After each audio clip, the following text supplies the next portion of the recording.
Hello musicians! In this video you will be learning about cadences, but first of all you'll need some vital background information. For example, what is a phrase? Musically speaking, a phrase is a musical thought, and just as in English it is a substantial thought as well, we can liken music in English in this way. For example, take this famous quote by Edison. Notice the punctuation. Once you stop learning, you start dying. To conclude or resolve the sentence, there is a period. When he took a breath or ended his initial phrase, there is a comma. This punctuation causes the phrases he was saying to be easily understood and to make sense. It is the same in this excerpt of The Magic Flute by Mozart. One can see that the first phrase is half resolved by ending in an inverted 1 chord to a 5 chord, equal to a comma in English. The end of the following phrase is concluded with a dominant 7 chord to a 1 chord. So, like punctuation is in English, cadences are musical punctuation. Cadences are broken down into two basic categories, rhythmic cadences and harmonic cadences. We'll be looking at the latter first. The strongest and arguably most popular cadence is the perfect authentic cadence. This cadence is when a phrase is resolved by proceeding from a 5 chord to a major 1 chord in major keys and a 5 chord to a minor 1 chord in minor keys.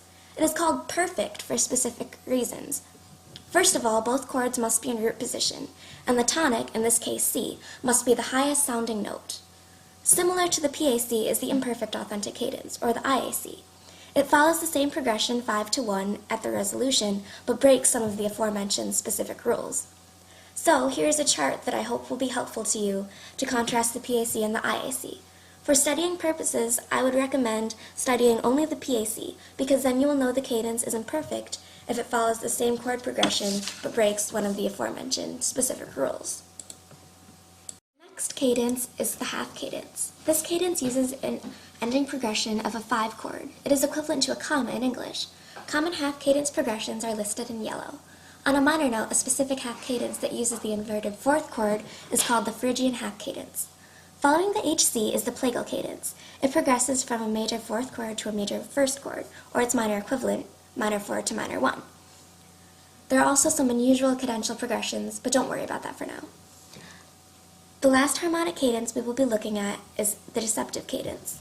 This cadence must begin with a 5 chord, but can end on any other chord except 1. Most composers select the minor 6th chord in major keys, and vice versa. It is like a literary plot twist, or a musical surprise. Next, we will be briefly looking at the other type of cadence, the rhythmic cadence. Compared to harmonic cadences, rhythmic cadences are less varied and much easier to remember. Rhythmic cadences often resolve phrases in a specific pattern of beats that allow the listener to sense the completion of the phrase. Often these cadences end with a longer note and then a period of rest following after. And that's all for this video. Here is a chart oversimplifying everything explained in this video. Hopefully you understand the concept of cadences in a much clearer way. To further your understanding, I would definitely recommend getting audio resources, since the AP requires that you listen to music as well as apply the theory. Either way, best of luck, and I hope you do well. Created using powtoon.